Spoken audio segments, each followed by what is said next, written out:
ayat 1 sampai ayat yang ke-10. Baik, saya akan bacakan bagi kita tema firman Tuhan yang diberikan oleh lembaga Alkitab, yaitu saling membantulah kamu. Saudara-saudara, kalaupun seorang kedapatan melakukan suatu pelanggaran, maka kamu yang rohani harus memimpin orang itu ke jalan yang benar dalam roh lemah lembut, sambil menjaga dirimu sendiri supaya kamu juga jangan kena pencobaan. Pertolonganlah menanggung bebanmu, demikianlah kamu memenuhi hukum Kristus. Sebab kalau seorang menyangka bahwa ia berarti padahal ia sama sekali tidak berarti, ia menipu dirinya sendiri. Baiklah, tiap-tiap orang menguji pekerjaannya sendiri, maka ia boleh bermegah melihat keadaannya sendiri dan bukan melihat keadaan orang lain. Sebab tiap-tiap orang yang memikul tanggungannya sendiri. Dan baiklah dia yang menerima pengajar dalam firman, membagi segala sesuatu yang ada padanya dengan orang yang memberikan pengajaran itu. Jangan sesaat Allah tidak membiarkan dirinya dipermainkan, karena apa yang ditabur orang itu juga akan dituainya. Sebab barang siapa menabur dalam dagingnya, ia akan menuai kebinasaan dari dagingnya. Tetapi barang siapa menabur dalam roh, ia akan menuai hidup yang kekal dari roh itu. Janganlah kita jauh-jauh berbuat baik, karena apabila sudah datang waktunya kita akan menuai jika kita tidak menjadi lemah.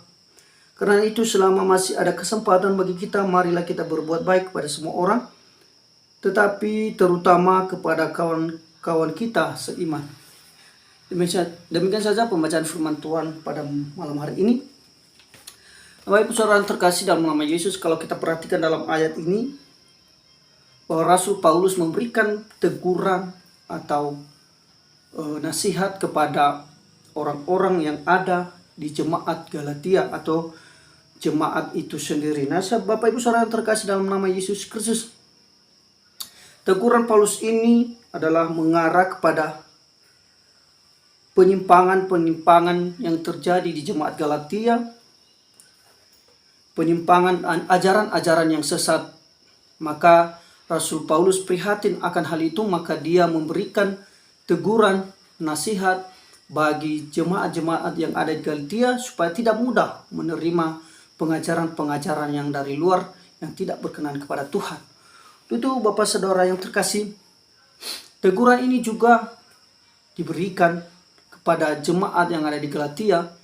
Kemungkinan besar dan kemungkinan ada orang yang menerima teguran ini dan ada orang yang merespon dengan tidak baik atau tidak menerima teguran itu.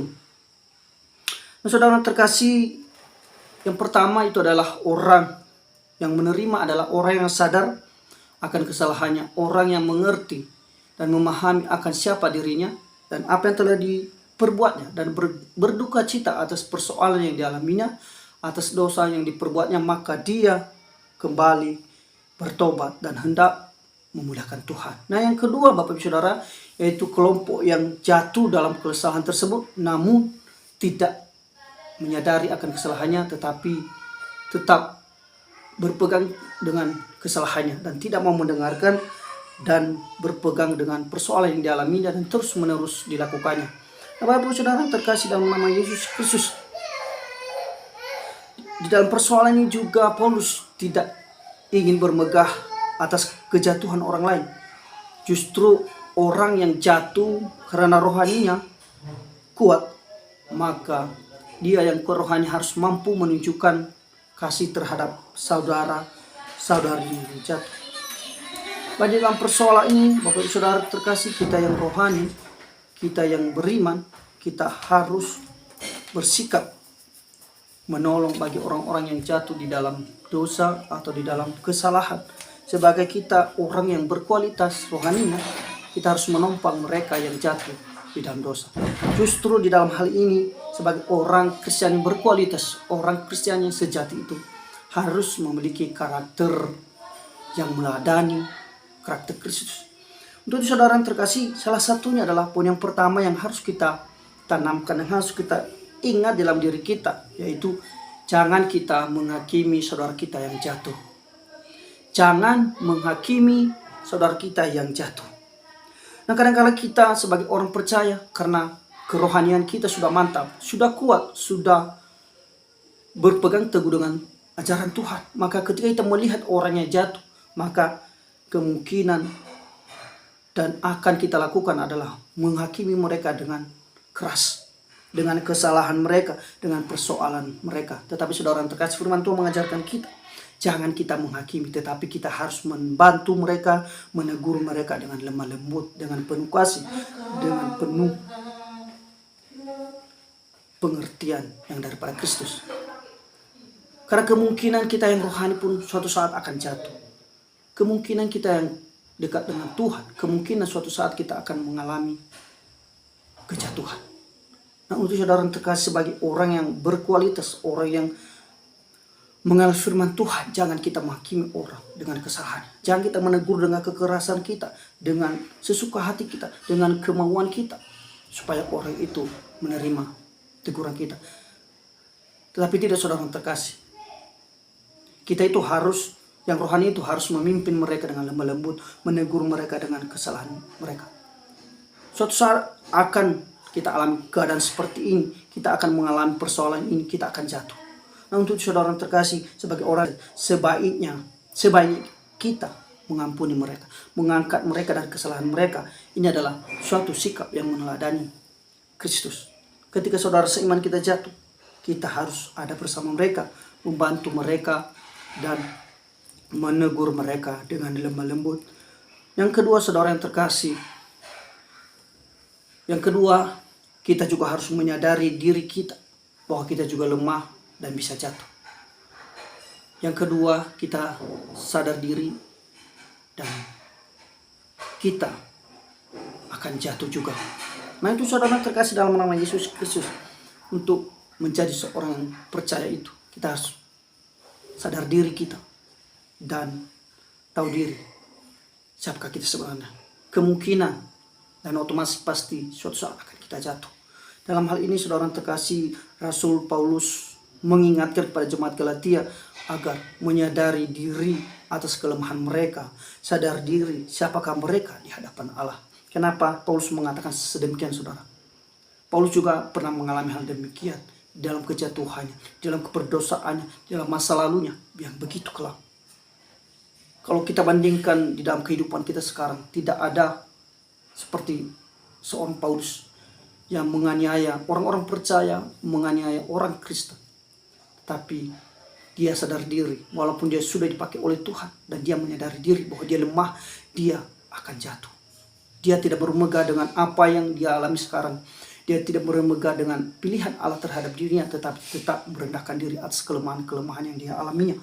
Nah, itu saudara yang terkasih dalam nama Yesus Kristus, sebagai orang-orang percaya, mari kita sadar diri siapakah kita di hadapan Allah, sehingga kita juga akan berjaga-jaga, sehingga kita juga akan hati-hati supaya tidak jatuh, agar kita juga tidak jatuh. Berhati-hati, berjaga-jaga di dalam kehidupan kita. Walaupun kita seorang rohaniawan, walaupun kita seorang yang imannya kuat, tetap berhati-hati dan berjaga-jaga di dalam perjalanan hidup kita. Dengan kesadaran seperti itu, terbangunlah sikap saling mendorong satu sama lain, sikap mendorong sesama anak Tuhan, sikap menguatkan dengan anak Tuhan. Tetapi kita sebagai orang percaya bersikap saling mendorong, membangun iman saudara-saudara kita. Yang ketiga ialah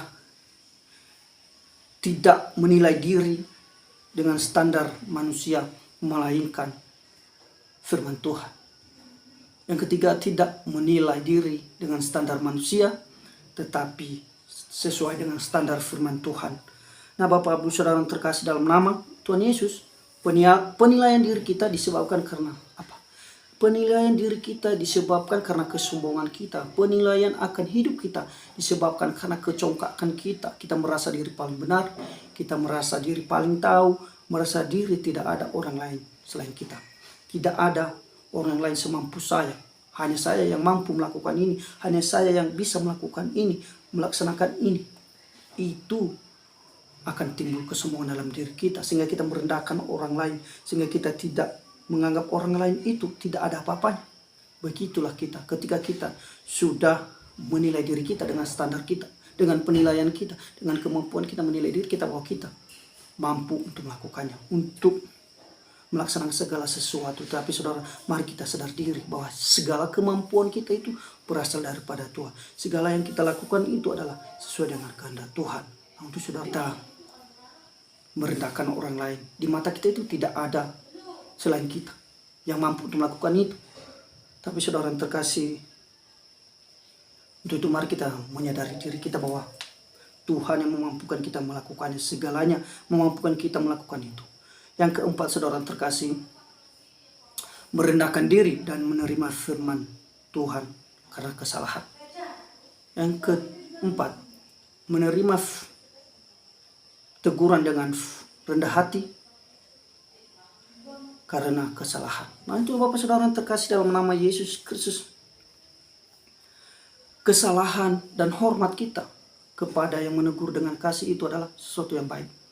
Ketika kita menerima teguran dari orang, kita harus menerimanya dengan penuh hormat, penuh sukacita bahwa kita sudah ditegur, bahwa kita disadarkan oleh kesalahan kita. Justru di dalam ayat ini, Paulus juga terus mendorong supaya orang yang jatuh cepat bertobat, karena Allah tidak dapat dipermainkan. Akhirnya saudara yang terkasih, Paulus menasihatkan jemaat Galatia agar terus-menerus mewujudkan karakter ilahi mereka dengan perbuatan-perbuatan yang baik dan menjadi berkat. Untuk itu Bapak Saudara yang terkasih, sebagai orang-orang Kristen pada saat ini, kita harus menyadari akan kesalahan kita. Jangan kita dipermainkan dosa, dan jangan kita bermain-main di dalam dosa, karena Allah tidak ingin dipermainkan. Untuk itu, jika kita menyadari akan diri kita berdosa, jika kita menyadari akan kesalahan kita, maka kita akan meminta pengampunan daripada Tuhan supaya hidup kita ini menjadi berkat bagi orang lain. Nah, Bapak Ibu Saudara yang terkasih dalam nama Yesus, mungkin dalam komunikasi kita adalah menjadi wadah persaudaraan diwujudkan. Di dalam sebuah komunikasi kita, dalam beribadah, kita harus membangun, menjalin hubungan yang baik antara satu sama lain. Dan atas teguran ini dan kesalahan ini, ketika kita bertobat, maka ada pengampunan. Ketika kita mau bertobat, maka itu ada pengampunan. Ada hormat orang yang menegur. Semua itu harus dilandaskan atas kasih Tuhan. Jangan menunggu orang lain. Mulailah dari diri kita, saudara terkasih. Itu Bapak Saudara.